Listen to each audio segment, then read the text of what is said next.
everyone. Thanks so much for tuning in to GradCast, the official podcast and radio show of the Society of Graduate Students. I'm Monica Molinaro.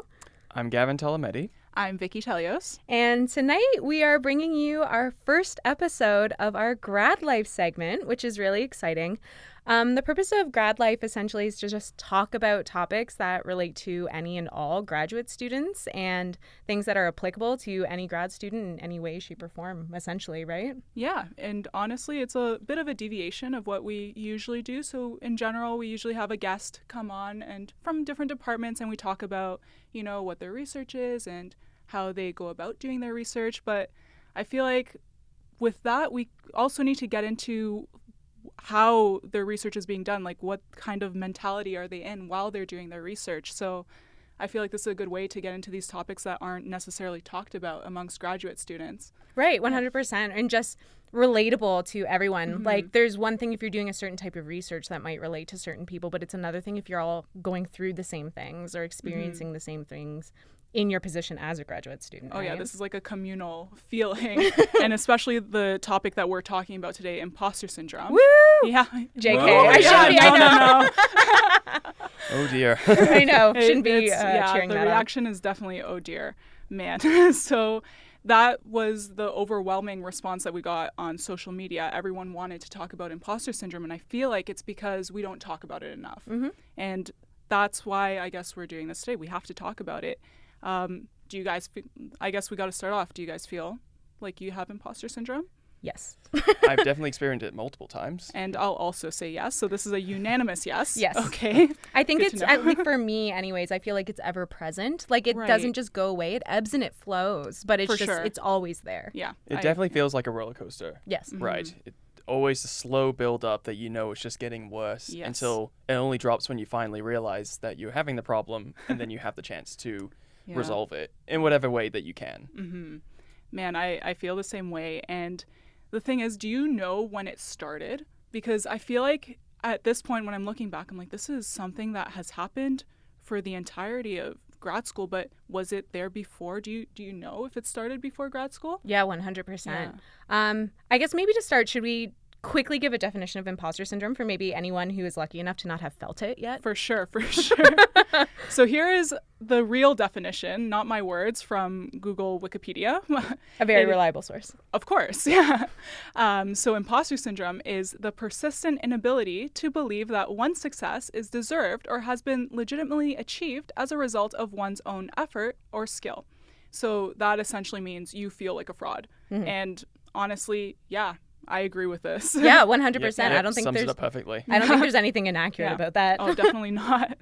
So you said you felt it before grad school. Oh, yeah. I remember feeling it in undergrad. At least for me, I was in the sciences, and I remember it's not that everyone around me was necessarily competitive. Like, there were definitely competitive people in the program, but I just remember there's something about the culture of it where I just always felt like I wasn't doing enough or working hard enough, or I remember never telling anyone what my grades were because I was too embarrassed about my grades, because I knew that some of my friends, like, when after writing a midterm or an exam, they'd be like, oh, well, what did you get for this? Or when marks came out, everyone started like messaging each other.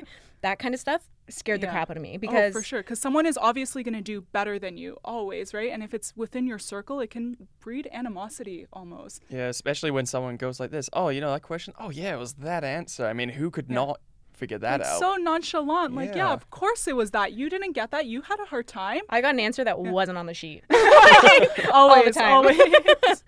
I think there was that, and then the need to, I think depending on what program you were in, like in terms of extracurriculars and needing to be involved in everything, like I just never felt like I was doing enough, period. And I think at the time I didn't realize that it was imposter syndrome by any means. I just thought, maybe everyone was feeling this way, or just I myself just wasn't good enough in one way or another. And, now that I've spent a million more years in school, I realize that it is imposter syndrome indeed. Of course. No, I honestly felt the same way. So I remember there's a distinct moment. I was in 4th year. And so I had started my undergrad thesis. I guess research is the common theme here that's breeding imposter syndrome. But I started doing my research and I was working so hard, and I could see everybody else around me, getting into professional schools and bragging about their accomplishments and moving on to their next chapter. And at the same time, I was working so hard, and I for myself, I couldn't see the benefits. And from that, I was like, okay, I'm working so hard, but everyone else is doing so much better than me. And why, like, what's wrong with me? Like, are they going to find out, like, I don't belong here? Like, why am I at university to begin with if I'm not having the same achievements as everybody else? And it started from there slowly, and it sort of stemmed into grad school, which is the same environment as, like, the research undergrad project that I had too. So after that, I guess it just built up, got worse, and here we are. Here we are commiserating. Yeah. How about you, Gavin? Yeah. Well, I mean, for me, it was also undergrad, and being like you guys were being in the sciences at that point. Right. There is definitely some competitiveness between each other, but you expect it more in a friendly way, not like I'm going to beat you and everything. That's the thing, yeah. Like, where's the point in that friendship where it becomes friendly to I need to beat you? Because I feel like that's a fine line. There's one thing to, you know, share common things between two types of people, like two friends in the same program. But then after that, it's sort of like a silent competition. Right. And it's all internalized, and you don't really talk about it to other people. So I feel like that's something. Well, I guess for me, at the end of the day, like, you know, after spending so many years reflecting about how crappy I felt, of course, would you even consider that a friendship?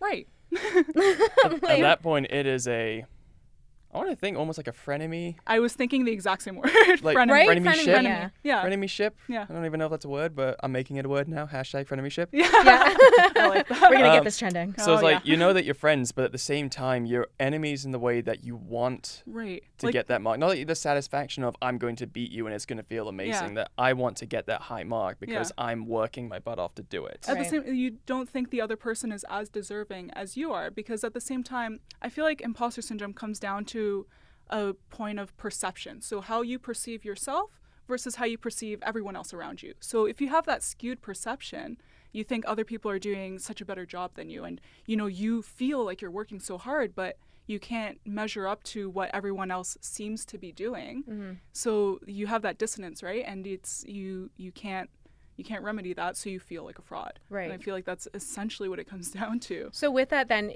do you find that people often trigger, like, your imposter syndrome? Like, is it people? So this is what I was going to say. I was going to bring up social media. Do you think that plays a role?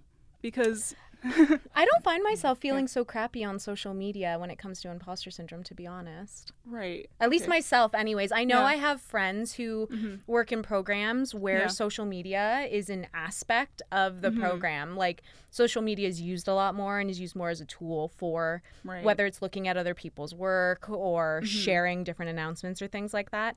And so I know for at least some of my friends, social media for them is very big because you're constantly being told to look at these things and what your peers are doing. So you're constantly being exposed to how great they're doing or what things they're accomplishing. And so you sit there and you feel like a bag of garbage because you're constantly, like, bombarded with these images of all these great things that your friends are doing in one way or another. Actually, for me, that experience has actually happened to me this year. Okay. Actually. And it's only happened because since, at least for me, and I can't speak for everyone, but when you have moments in academia especially that there are years or even semesters that not much is really going on. For sure. You could be I could be spending 3 months writing and I haven't gone close to publishing anything. I haven't gone to any conferences. There's like no output. Workshops. Yeah, it's like output's very, very low at this point. But workload is very, very high. Yeah. So I feel the same way because I don't know. Imposter syndrome has been around for a long time. So I was trying to read up on some papers because I'm like, you know what? This seems like a topic that everyone can relate to. So someone must have researched it, right? So I did my Google Scholar search. Honestly, there wasn't much. There was one paper maybe in 1970 that quoted, you know, females in the workforce are the ones who experience imposter syndrome because they actually don't belong. And it's like those sexist. Oh, really? So that was the beginning. So, and then there was some research after saying, you know, females and males can both experience feelings of fraudulence because, you know, that's the sort of society that we live in right now. Everyone is trying to one-up each other. And do you, the way I'm thinking about it, do you think social media would play a role? Because everyone is trying to be perfect on social media. And I know #Twitter science, scientists of Twitter, I don't know, but, or academic Twitter, you know, everyone is like publishing like, oh, I got accepted for an oral presentation at this conference. And, oh, look at me, I'm here like sharing my research with everyone because, you know, my research is important. And you see all of that, and I know for me at least, I see that, and I'm like, well, I haven't been to many conferences. And it's that sort of situation where, do you think that sort of exacerbates the situation? I think it definitely can. Right. If you're constantly bombarded with that kind of For information sure. or seeing those things on a daily basis. Mm-hmm. I don't know. Maybe it's the type of research that I'm in, and maybe it's who I follow. That's the other thing, right? That's I guess true. Mm-hmm. Yeah. It's who I follow, what I'm exposed to on a daily basis. I don't see it as much on social media. Like, I see the exact opposite. I see people commiserating all the time about their experiences on social media. And honestly, I feel like that's the first step. You have to talk about it like that so that you can feel better about yourself exactly. too. Right? I think it really, especially social media, it really flares up when you start to compare yourself more. Yes. To all of them. And then you completely disregard what you've done at that point. Because then you're thinking, as you said, I've won this scholarship, I've just published this paper. And you're thinking, what is wrong with me? Why haven't I got to this point? Like, I'm at the same, especially if it's someone who's maybe at the same stage as you. And you're thinking, is there something I'm doing wrong? Is there a trick that they have that I'm not getting? Am I just like a terrible writer? Can I not do research properly? And then your mind can take you to some really dark places. Oh yeah. And then you start doubting yourself, and then like from there you just sort of feel like garbage. Yeah. It snowballs. For sure. I would say I get that way more so, like, I got it a lot more when I was in coursework at the beginning of my PhD, because you're in these classes full of these people that are so smart. Like, I still remember the first class I took on the first day of my PhD. I went in, I'm not gonna lie, I was a little bit cocky because it was a methods course, and I was like, well, I already know a bit about these methods. And then I walked in and was like, I'm an idiot. Like, I don't know why I felt that way. Like, classic everything that has been done in grad school. Right, exactly. Classic everything. And then I remember, like, it was a very philosophical kind of conversation that we ended up having, and it all went right over my head. Like, I went home and cried because I was like, someone's going to figure out that I'm an idiot very quickly. It's like everyone is so smart. Yeah, and no one's going to realize, like, they're going to say, how did I slip through the cracks and get here, and no one has noticed yet? And that's a feeling all the time. And like you said before, it's the output situation, because you're putting in so much work. And, like, I'm in a lab setting, I'm doing lab work like every day in the beginning. Now it's like more writing, but if you keep doing lab work and you keep like doing these experiments and there's no publication to show for it, people are going to start questioning what you're doing. And it's not just can sometimes be your peers, but it can also be people above you. It can be, different academic sort of people that have more weight than your peers, and that bogs down on you even more. And so it's just an endless cycle at the end of the day. When it comes to the pressure that you guys feel then, like, where do you feel it most from? Like, is it from colleagues or, like, lab mates? Is it from your PIs or supervisors? Like, where's, like, I know for me it happens a lot, like, in conversation with some people when I hear, and I'm like, oh, what's new? Like, as an example. And then all of a sudden I hear, like, oh, they've published, like, 4 papers and they won this scholarship. And then they went to, like, your CV. This person tells you their entire CV. Yeah. And you're like, okay, cool. Like, I just wanted to, like, are you good? Are you not good? Yeah, literally, I'm like, I rolled out of bed this morning. I wrote that on my CV. I really hate it when someone decides to... It's not even sharing at points. It's almost like they're bragging about their accomplishments. Like, oh, yes, I just published in Nature just last week. Wow. And I'm also going on this trip. And when it's like, that's good and for you're you. sitting I mean, there I'm and you're happy like, for you. Yeah, it's like, I don't know. You don't need to kick me down. Yeah, right exactly. now. It's like, I don't need to know, like, all of your accomplishments in the past, like, year or so since I've last seen you. Like, I don't need that. Just tell me if you're doing well. Tell me about your other part of your life. Don't talk about your career. This is not what I asked you for. It's fine. Well, what I'm wondering is, do you think that stems from, they might have a sense of imposter syndrome because they're like, okay, well, you're asking me what's going on. I need to tell you all the things that I've accomplished so that you can be impressed with me. Right. So that you now know that I'm not a big idiot or whatever they're feeling. So part of me is wondering, like, is it maybe for some people it's just being cocky or being like very confident in what they've done, but maybe for some people it is like another function of imposter syndrome? I think it might be, like they realize, like, how am I going to make myself appear that I belong here? Exactly. So maybe I'll just act like I know what I'm talking about, and I'm going to just keep on, maybe not bragging, but like reminding people about stuff that I did. Yeah. And just so then you could keep on. It's almost like you're telling yourself one, like, exactly, oh, yeah, you know what, maybe I do belong here. Maybe you have to remind yourself, and at the same time, you could also be, projecting what you want to the other person. So it's a reminder for yourself, and maybe they're intimidated by you. So that could be what's going on at the end of the day. So you might be annoyed, but at the same time, they're probably trying to just flex on you for their benefit. And I think at that point, the only way for you to ever know is when you actually talk about. Exactly. Which is the most awkward part. Oh, for sure. No, 100%. Okay, something that I struggled with when it came to imposter syndrome, and it follows along the lines of this conversation, is that I was trying to delineate the difference between being confident and being cocky. Mm-hmm. And so for a very long time, if I did accomplish something, and whether that was like publishing a paper or doing an oral presentation at a conference or winning a scholarship or like whatever it may be, I told no one. Yeah. Like that information was not going anywhere. Like I was not posting my publications on my LinkedIn. I was not like, no one knew a thing, because I felt like, and I don't know, it was this weird cycle where I was like, okay, well, you know what? I don't want to tell people because I don't want other people to feel bad. And I don't want them to think that I'm bragging about my stuff, because then they're going to think I'm a jerk, and I'm not a jerk. Like I'm just another garbage person that's also working on their research, and I happen to get something published or like whatever it may be. Mm-hmm. So I found like, I don't know if that's like another like layer of imposter syndrome that's just like acting on top. Like is the cockiness like, you know what I mean? Like is it like a coping mechanism? Like I don't know. Well, I guess there's different ways in which imposter syndrome can manifest. And I Googled this too. Okay. So I was just so interested in it because I couldn't find anything. And so there was one thing that said this was pretty, standard across all people who talk about imposter syndrome. And there are 5 different subtypes of imposter syndrome. So you can't just have one, you can also have a subtype that describes you even more. So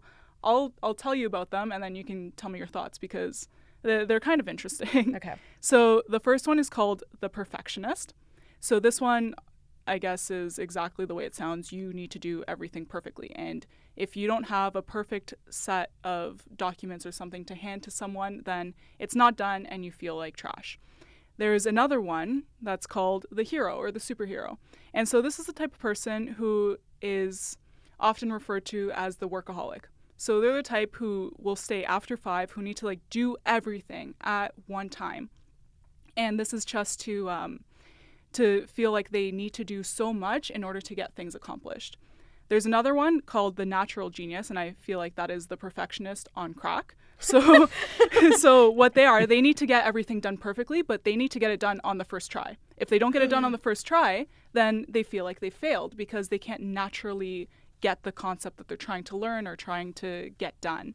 And then there's another one called the soloist. So this one is when you have independence to the point where you refuse assistance from other people to prove your worth. Like the control freak kind of deal. Exactly. You need to get everything done by yourself, or else it wasn't done by you and it wasn't done correctly. So that's what that comes from. I quite like that description. And the last one is the expert. So this one judges their competence based on what or how much they know or can do. So they need to know everything about everything. And I know you're thinking in grad school, how can that even happen? And I feel like a lot of people can fall into this hole because you realize if you keep going through grad school, you know more and more about the things that you don't know, right? So I feel like anyone who is using the expert as a coping strategy is just being bogged down because they know that they will never know everything in their field. And it's just so, I guess, overwhelming. Right. Which subtype do you guys think you fit into? If you had to, can you pick one? I feel like I've dipped my toes. I honestly think I've expressed a few of these, if not all. I think I'm if I had to pick, I think I would be, a bit of the perfectionist because I'm type A 100%. Right. But the, is it the superhero, the workaholic? Yeah, the hero, yeah. That one. Okay. 100%. Yeah. How about you, Gavin? I was definitely, in my undergrad, I was a mix between the hero and the soloist. Okay. Yeah. And then slowly moving into grad school, I started to dip my toe into perfectionist. Okay. And that's when it started to derail. Right. It's a dangerous combination. Yeah. I don't know. For me, I feel the same way. I feel like it changed as I progressed as a person. So I don't know. At first, when I started my grad school, I felt like I needed to be the hero. I needed to be the first one in, the last person out because I did the most work. And then now that I'm thinking about it, honestly, I've shown all of these at some point. I would say more so the soloist. I feel like if I need to ask anybody for help, that's like I've discredited myself. Oh. Yeah, so that's a garbage thing. I know, but that happens sometimes, and it just feels like garbage when you can't get something on the first try, and you need to sort of ask other people for help, and it sort of hurts you inside. Well, I think it's hard because I think we perceive asking for help as a weakness. Exactly, right? Exactly, yeah. And that's why it's kind of like, I think we need to, and it's hard, obviously, but to change that mindset where it's like asking for help is what's going to get you to the outcome that you want at the end of the day when it comes to whatever it is, being successful, getting that experiment done, getting the experiment done properly, right? I know. So, I don't know. It's hard. Like, I think it also depends on like what each individual has been, probably what they've been brought up on. Because if they were maybe taught, can't say from where, and I'm not speaking for other people, but as an example, maybe they were taught by parents saying like, if it's not done a certain way, there's no point you giving to it. If you haven't finished anything by the end of the day, it means you did not work enough to get everything done, so you can't leave. So, and then that mindset sticks with you, and then it probably elevates when you get to school and you think, okay, I'm done for the day, and you see maybe a few of your colleagues just powering through whatever assignment or research you're doing. You're thinking, how are they still going? Right. Especially if they came at the same time as you. That's when it gets devastating. Right. Well, I think there's like the element of productivity is often something that like really bogs a lot of us down. Oh, yeah. Like I know for me, even if it's on a day where I really, really need a break and I'm really, really burnt out, I'm still like, okay, you know what? Like I have a huge to-do list. I need to cross off at least 3 things on this to-do list. Yeah. And like for me, I feel guilty if I don't do anything that's my work related or whatever projects I'm on or whatever it is. Like, oh my God, like thinking about it right now, like my body's actually tensing up. Like thinking it's a physical reaction. Like, yeah, for taking sure. a break. Well, that's the thing. Now that we've established, I guess, what imposter syndrome is in general, how we feel about it, we feel not good about it. How can we combat this? And I know we took to social media to answer that question. Here are a few of the answers. One that I really like is make a list of your achievements. So instead of doing what that other person would do and talk about their CV to another person, write them down yourself and sort of look at them and be like, okay, I've accomplished this so far, and it's good. It's good. You know, I've progressed X amount during my time here, and I'm going to keep progressing. And it's sort of a reminder that you've actually done things and that your output is actually not zero, right? Have either of you tried that before? Would you do that? I mean, I'm willing to give it a try, but I've never done it before. So I'd say the most that I've done is maybe popped up my CV and like sort of just like scrolled through it to be like, what have I done? I've never written it down. I guess that is a sort of write down, but I guess like, I don't know if I see other people, or I guess now is like conference season for us. During conference season, when I'm like inputting the things that I'm doing, I like sort of look back and I see all the other things that I've done. I'm like, okay, like there's progress here. Right, like that there's some progress, yeah. One weird little thing that I do, I don't know, maybe this is weird. Someone can tell me later. I've Google Scholared myself. Yeah. Like if you publish something. I'm not at that point yet. Okay. I'm not gonna lie, I've done that. Right there. Okay, so I'm not the only one. Google. I definitely Google myself, like Google in general, to see like what pops up, and it's kind of nice. Yeah, I think it's just nice to be able, like once you publish a paper, like all you need is one. You can Google Scholar yourself, and it's the coolest feeling on the planet, knowing that like there's now a repository of work that you've done that is accessible in one way or another. So it makes us feel good. Okay, so this is a good one. So that's one little thing. Yes. So what else do we have? We have advice from your supervisor. Okay, so I can see that more so as like going to people that you trust to talk to you about, you know, things that are going on either within your project, within your progression, and sort of have them calm you down, I guess.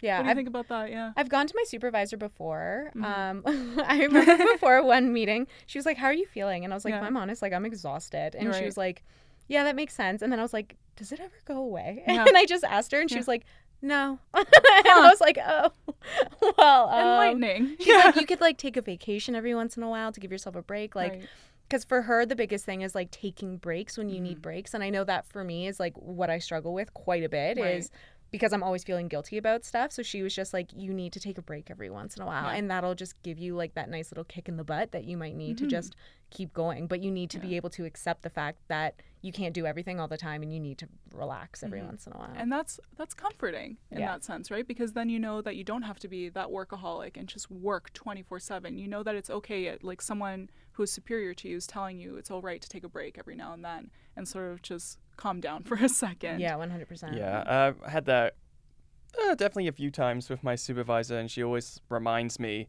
it's that, especially when it comes to when we were talking about output of research, she says like, academia is not, don't think of it as a straight line.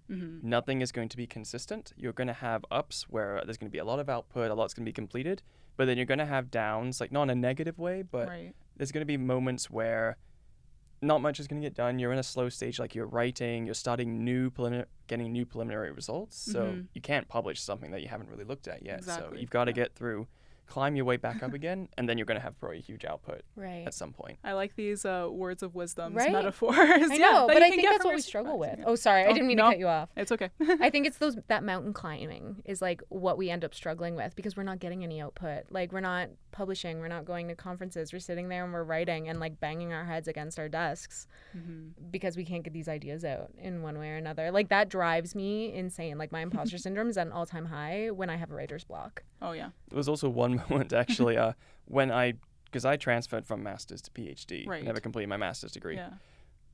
There was like a month, I think, afterwards, I actually approached my supervisor and directly asked her, do you really think I have what it takes to be a PhD? Wow. Yeah. And there was like a moment pause, even dramatic in a movie. Oh gosh. I thought that at first. And then she leant forward, looked me dead in the eye, and said, Gavin, you do have what it takes. Aww. That's so reassuring. Yeah. Did you get her to like sign a piece of paper, like write it out for you and sign it? Just so I you just had an uplifting day from that point on. I took an early lunch. Oh my Fair gosh, enough, Gavin. So it's a extravagant. Okay, well, do you find that positive feedback? Because like we're talking about really positive things right now, which is like really great. So does positive feedback from a supervisor kind of like get you back up there? Does your supervisor drive your imposter syndrome? Like have you, or do you know people whose supervisors drive that? Yes. I know a few people. I'm not going to give... No, definitely not. No names. No name drops. We have, I have heard stories that they've told me that their supervisors are not as supportive as they should be. Either they're just not around or they just have poor communication skills. It could be that they're just not good with people. Right. So there's a lot of clashing there. And that's the thing, though. I think, in general, supervisors don't understand the importance of positive feedback that can do on a student because, you know, you're doing this work day in and day out. And if you don't get a thank you or, you know, you did well today or this piece of work here was done well, it's sort of discouraging because then you're doing all this work and you feel like no one acknowledges what you're doing, right? Or that you're doing a bad job, Exactly. Mm-hmm. I remember there was one time I got an email from a past supervisor. So I've been working on grants and I had just submitted one by myself and I was so excited. And, you know, there were other people around me. I was working with a secretary. She seemed unfazed. Everyone around was sort of unfazed about this like milestone that I had reached. But then after, I think it was a day or two, I got an email from the supervisor that I was working with. And it was just, you know, you did a fantastic job, all in caps, like, you know, everything was great. We're so lucky to have you like working on this team. And I almost shed a tear. Oh my I was God. to the point of crying. I was like, this is the best thing that I could have gotten that day. Like, positive feedback makes a difference is what I'm going to say. That's the take-home message from that. Positive feedback. Oh my gosh, that's such a nice email. It's nice. I would have printed it out and framed it. It's something like I saved it. It's like pinned to the top. Like it's good. It's nice to see the word fantastic all in caps. Like it's nice. It's nice. And I feel like just these little things can make your entire day. Like telling you, yeah, you're worth your PhD or doing something like that. So back to your question, 100% positive feedback makes a difference. So then, okay, on the flip side. Yeah.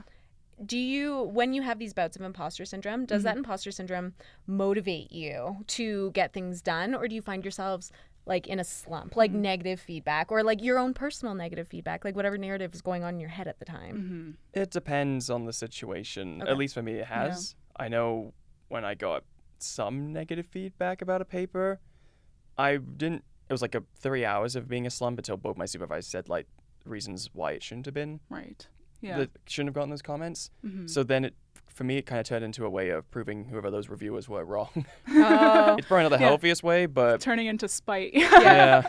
But, no, I mean, sometimes it does happen. It's, I think especially if it's something you really care about and you've always had, like, not even necessarily if you were good at it, but you just have a real passion about, and then you get maybe a really big negative feedback that does put you in a slump. So there's this thing that I heard once, this sort of saying where if one bad thing happens, it takes 10 positive reinforcements to sort of forget about that bad thing that previously occurred. So I feel like the amount of times that you see positive versus negative feedback, obviously the negative feedback is going to stick with you way more often than one positive feedback would, because someone with imposter syndrome could see that and say, well, they feel bad for me or something like that, right?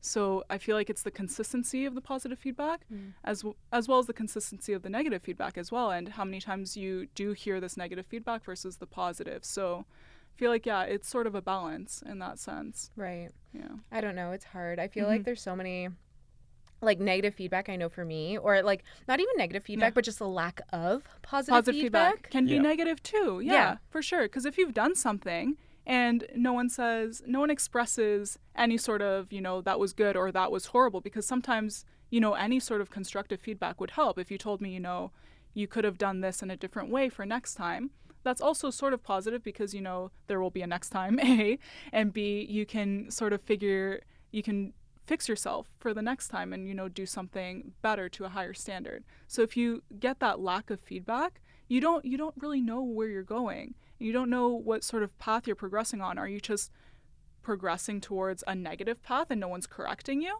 Or are you on this positive path and no one is telling you that you're on the positive path, right? Or no one's acknowledging that you're on that path. So it gets a little tricky, right? For sure. It's kind of like when you're applying for scholarships, like when you're applying for OGS. Yeah. Like you either win or you lose. Yes. And you don't get any feedback. Of course. And it also depends on like Tri-Council. Like I know like Shirk, for instance, won't provide you feedback on your application, whether you win or whether you don't. You don't get feedback. CIHR will provide you with feedback, right? Like, just imagine getting like, yes, you got it, or no, you didn't. And that's it. And you're like, like scholarships for me are very big, like for sure. I think the only issue with that is that especially if it's a national-wide scholarships, you're trying to imagine how many feedback emails they would need to send out. Yeah. And that's probably, I can understand. I used to get annoyed by it, thinking like, well, what did I do wrong? But at the same time, when I started to understand, like, yeah, that would take days for them to send it to each individual person, and I don't think people get paid enough to do that. That's fair. Yeah. That's fair. Well, do you guys feel that way with scholarships? Like, how does scholarships and your imposter syndrome, is there a relationship between the two? So I feel like that, like the application process, I feel what you described with grants mostly. So I guess a grant is a type of scholarship where, you put in like a full proposal, like a few pages long, same as OGS, I guess. And, and it's a few people applying like internal scholarships too, and no one really tells you. And sometimes you don't even get a rejection, just the deadline passes. And you're like, oh, they didn't even follow up. Clearly I didn't get it because there's no money here. But yeah, it's kind of, you feel kind of bad after, because you're like, was it just garbage and you didn't want to talk about it? Was it like, okay, was I kind of close? Like, am I on the right track? Right. And that you're self-guessing yourself a lot, and it doesn't feel great. Yeah, that's pretty much the same with me. And not so much of AGS, only because I've never applied for it, but for other grants, sometimes don't get anything back. So like, okay, I didn't get it, but was I way off or, Right. I think about my friends, the majority of us apply for CIHR. Yeah. Right. And the likelihood of getting CIHR is often high. Yeah. It's not very high, and it's unfortunate. And when I think about my friends and how much work they put into these applications, like, or how much work we put in getting those reference letters, editing, like those applications take months. They do. And months. And then you get it back and it's just like, no. Yeah. And that's it. And like when the day it comes out, everyone's checking to see whether or not they got it. And it's just like, it's devastating. Because you don't see the process that happens behind there too. It's so depersonalized, right? You send an email and then you get an email back saying, no thanks, like we're good with your application. And on your side you see the amount of effort that you put in. And do you think, did they put the same amount of effort reading your scholarship or your grant idea? And so I feel like that comes back to the whole perception sort of thing. You perceive yourself as doing something, and the output that you get isn't the same as your perception, and it's sort of it fuddles everything up. Yeah, like it's kind of hard to sit there and be like, okay, you know what, just because they said no does not mean that my program of research is not good, that people think I'm not qualified to do this research. Right. But I think that's what happens, right? It's because you're taking all these things personally, you feel that these rejections are a reflection of you in one way or another. So you can't help but feel crappy about yourself, because if you're constantly getting rejections, whether it's from scholarships or journals or anything else, like how are you supposed to feel good? Like how many of us have gotten a paper rejected and like feel like crap immediately, especially getting a desk reject. I've gotten like a million What's a desk reject? A desk reject is when the editor like looks it over really quick before they send it out, and they're like, I'm not even gonna bother sending it to reviewers. Huh. Oh, that it must Okay. That's hurt. not nice. I've gotten a bajillion of those. Oh gosh, yeah. Yeah, that's not good. Yeah, it's not great Yeah. for the ego. Oh, definitely not. No. Yeah. So, yeah, I guess what are other ways to combat it? Because this is not good. So we said positive feedback, right? Yes. And yeah, I guess another one here. I kind of like this one. It says staying engaged with your cohort and supervisors.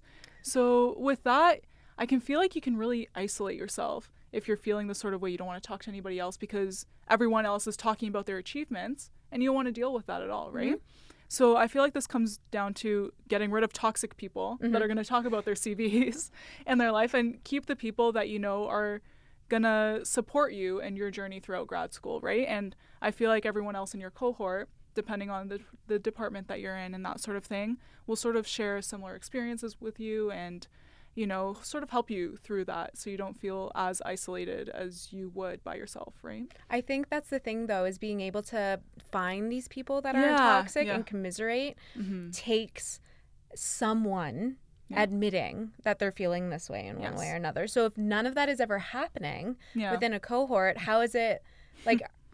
That's what I said. It depends on the cohort.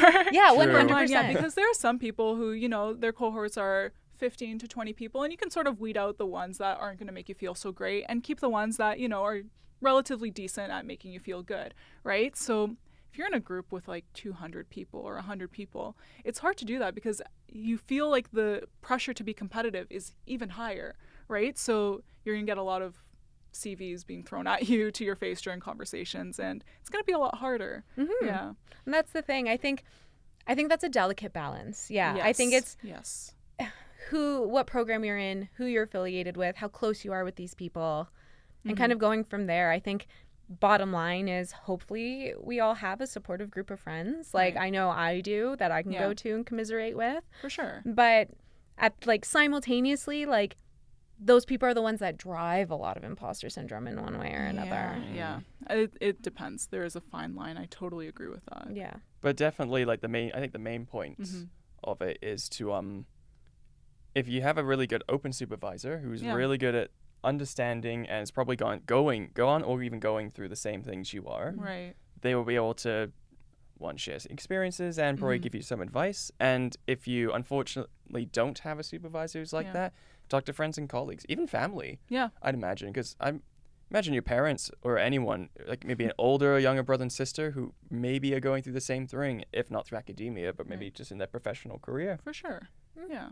I don't know. Do you guys talk to your family about PhD stuff? I talk to my sister. So she's done a master's here at Western before too, and you know she's probably gone through something similarly to what I've done. We both did basic science, graduate school work. So she gets it. So I talk to her. My family not so much because they're not in academia. They haven't done anything past, you know, like going into the grad school era. So they don't really get it, I guess. So for sure, my sister and my friends. Right. Yeah. What about you, Gavin? No, when it comes to I mean, I'll mention them if I'm completely stressed or swamped, and then I always get the same advice from my mum saying, like, you just need to know when to say no and to take breaks. I'm like, okay. But honestly, most it's of the time, very valuable advice. It really is, trust me. Yeah. We can summarize this entire thing just with take breaks and know when to say no. I totally agree with that. That's good advice. That's good wisdom. But most of the time, they ask me, like, oh, what are you up to now? And I just pretty much tell them what projects I'm working on. Yeah. Not too much into stress, because half the time I don't really want them to worry when it gets bad. At the same time, exactly. See, I literally just word vomit, like, all the time. Like, if it's on my mind and I'm feeling it, like, I will call home and just, like, let it go. Like, on the phone, even if no one understands, or, like, I'll call some of my friends, or I'll text some of my friends and just be like, like, this happened today, or whatever it is. Like, I'm feeling really crappy about this. And I just, like, I don't know. I feel like if I held it in, I would explode. For sure. Personally. Explode, implode, one of the two. One or the other. I would go crazy. Like, for sure. I think the importance of having like fingers crossed for everyone. Like, honestly, I truly wish everyone has a good support network, or like finding someone. Like, maybe it's weird, but I know for me, what makes me feel better is like complimenting other people or like validating other people's feelings. So like if someone's coming in, they're like, well, I feel crappy about XYZ today. I'm going to be like, that's okay. Like, you're allowed to feel crappy about that thing.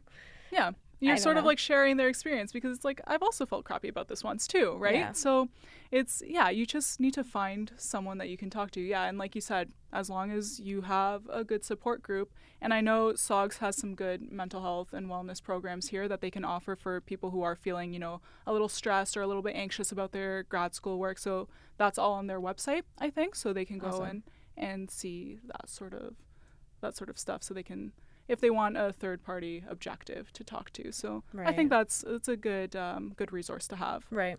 And the same goes for anyone who's listening and is not from Western. I mean, your university or institutions does have probably a mental health awareness support group that, even if they haven't told you, I really hope they did, but it's sometimes very good just to approach them and just explain when things get a bit tough and you're trying to find ways to get through it. That's all. Yeah, it's hard. I don't know. I think, I don't know. I just think in general, like, we're all experiencing this in one way or another, whether we're witnessing other people doing it, whether it's just like internalized in one way or another, we're not talking to people about it. I just think, it's sad that like you have a group of very high achieving and accomplished people all working together, and yet we all feel like trash. Yes. All the time. Objectively, we should not be feeling this way. If you really sit down and look through like what we have accomplished, like, we shouldn't. It's just like, it's unfortunate that this is the case. And part of it's the environment too, right? Because you're putting all of these high achievers together, it's sort of like an alpha male sort of situation. Who is the highest high achiever?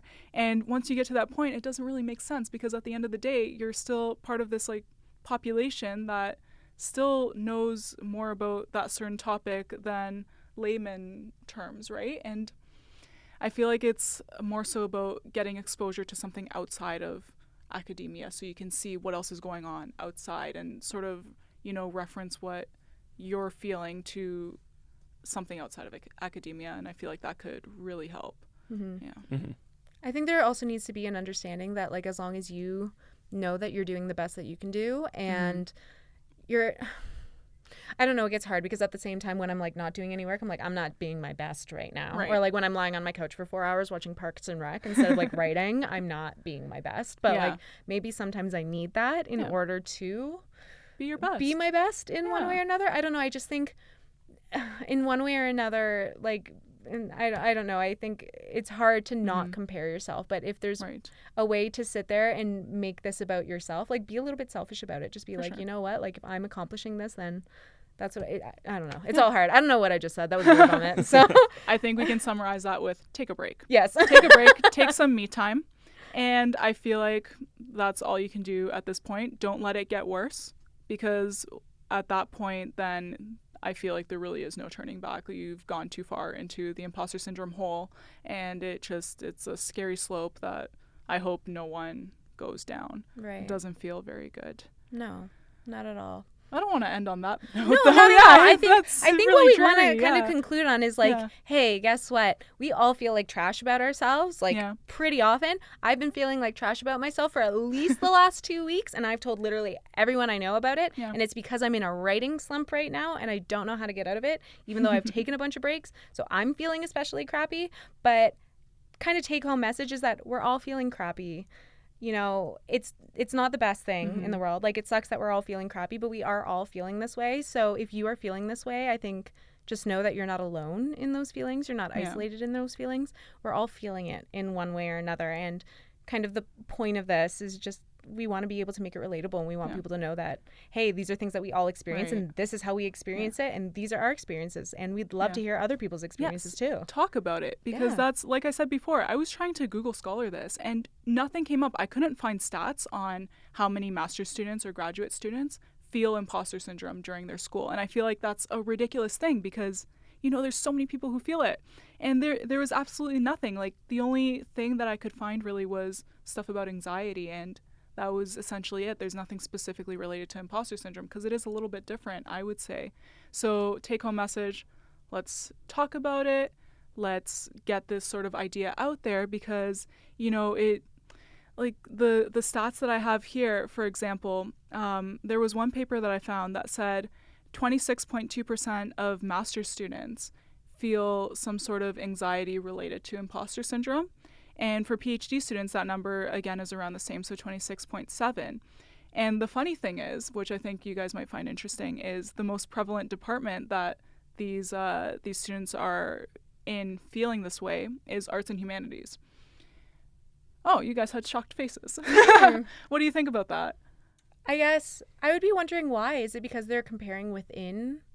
And like, it kind of sucks that I don't have, or any of us have, that perspective in the arts and humanities. But is it because there's like a within group comparison that you're comparing against your peers? Or is it because arts and humanities are constantly being put down as like kind of the non-valuable which they programs to be in? Yeah. Right? Yeah. Because there is a societal emphasis on the sciences and engineering in one way, or the health sciences as well. Yeah. So what I found more shocking, what was it? 26.7% of people report over a that quarter. way? Yeah, over a quarter. That's it? Yeah. Like, how is it not 100? Yeah, I don't know. I feel like this is a level of anxiety, right? So I don't know. They weren't testing exactly for imposter syndrome, and I couldn't find it. If anyone finds, please let me know, because I would like to know that number. The Twitter polls that we had were all 100%. The Instagram polls that we had were all 100%. So I don't know if our data is a little bit skewed, but yeah. Whoops. I mean, it could be. I mean, I'd have to probably read the paper as well, because I'm actually quite curious now. But we'll put a link up to it after to see. Yeah. Oh, that sounds good. Yeah. But I think it might just come down to the core beginnings of imposter syndrome, that since you feel like a fraud, you probably admit in these studies that, oh yeah, I feel like a fraud sometimes. You're afraid that they're going to catch you. Exactly. They're afraid they're going to go like, oh, you've admitted it. Yeah, like, found you. Yeah, guilty as charged. Here's your grant money. It's gone. Yeah. Wipe you off of this like attendance list. Yeah, actually, you need to leave. Yeah.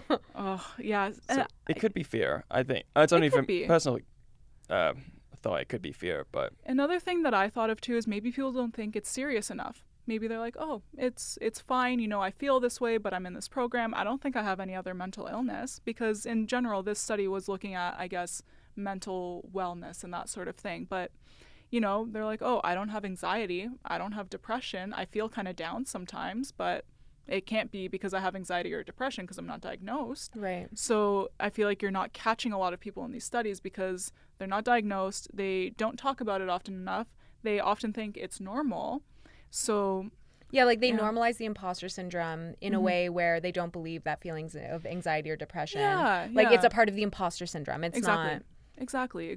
So I feel like there's definitely some flaws. So anyone who wants to do research on that, it's a field that I guess you guys can all get into. But yeah, I don't know. So there's clearly not enough being done. So talking about it is definitely a way to go. I think it goes back to when we brought up the subtypes. Yeah. If you think about them carefully, not all of them do link to anxiety or depression. Yeah. Some of them do link to, as Monica, as you were saying about cockiness, that does come from it. Some of it just means I constantly prove yourself, which doesn't always lead to anxiety. It could just be a very selfish reason to prove yourself right. So I mean, spite.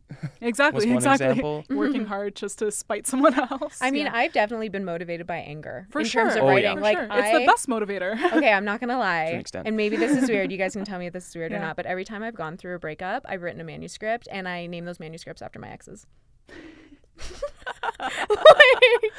Does this include a footnote about how you wish they were gone? No, like, do they get published? No, like, it's like they're published, but like they're not. Their names aren't. No, their names aren't in it. It's like mentally, like if you make me go and look at my publications, I can tell you exactly it's under which this one. Name Josh or whatever. Like mentally, like I know, like this is so and so's paper. This is. That might not be a very good coping strategy. Please, no one. I mean, like if you're productive. Why would we when say it's my not a good coping strategy? When my is a flaring, I write my papers. Maybe that's weird. Might not be a great coping strategy. Oh my goodness. Yeah. So yeah, I guess we're learning new things. If that's something that someone else wants to try, I mean, by all means. Like, it sounds like it works. So it's not bad. Fair but enough. Yeah, I think once again going back to the original part of it is like figuring out a way to I don't want to say handle those feelings, but kind of like a catharsis almost, like trying to get rid of that, channel that through something else. And that's funny because another coping mechanism that I saw here was memes. So I love memes. Yeah, right? Research memes, maybe. Oh, I love Getting them. Into oh, that. They're the best. Yeah. I post them on my Instagram all the time. There you go. Yeah. So I guess that's a good, vessel to get your anger out. Post some memes. Because I think the point of the memes was like, I think originally it was supposed to be a little bit ironic in nature. And so now that we're all posting memes, it's kind of like, haha, look at me, like I'm absolutely miserable. Here's a meme about it. And then everyone else that's in the same position is like, oh my God, this meme is hilarious because I relate to it on a very DM deep to level. everybody because, everyone needs to see how I'm feeling right now. Yep. And someone else has described it perfectly with a picture of a dog or a cat. Yep. Yep. And normally they're very funny. So I guess, man, we've been talking for a long time. I feel like we've got to wrap it up. We can talk about this forever. Yeah. So give us any feedback that you may have on this segment. Let us know if you liked this podcast because this was very conversational in nature. Like we had some bits that we were talking about, but let us know if you liked the Impostor Syndrome podcast. Let us know if you want us to continue with the Grad Life segment and give us some suggestions of what we want to, or what you would like us to speak about moving forward. If you have any topic ideas, and we'll definitely put prompts out on social media, I guess. I don't know. Is there anything else that we need to say to conclude this segment right now? Not much. I'd just like to say thank you for this great conversation because honestly, it's so good to just get everything out. Yeah, I definitely feel a lot better. Do you? I do. I know. I really do. Oh my Especially God. past 2 months have been brutal. So it's it's very good to almost vent. Yeah, about it. Vent it out. Yeah. Okay, I like that. Yeah. I like that. We should do these more often then. I think so. Even if it's, we should do it. I think it would be great. But anyone listening, please give us some feedback. We'd love to hear whether or not you liked this segment. Give us some feedback on future episodes that we'd like to do. But I guess to kind of top it off, thanks so much for listening. Thanks so much for providing us feedback. I'm Monica Molinaro. I'm Gavin Tolometti. I'm Viki Telios. And you're listening to Gradcast, the official podcast of the Society of Graduate Students. You can catch us on iTunes or Spotify or anywhere that you can find your podcasts. If you would like to contact us about if you want to be on the show or any ideas at all, our email is gradcastradio@gmail.com. You can also catch our website, our podcasts on our website at gradcast.ca. And follow us on all of our social medias, Twitter, Instagram, and Facebook on Gradcast Radio. Thank you, and have a great rest of your listening. Bye.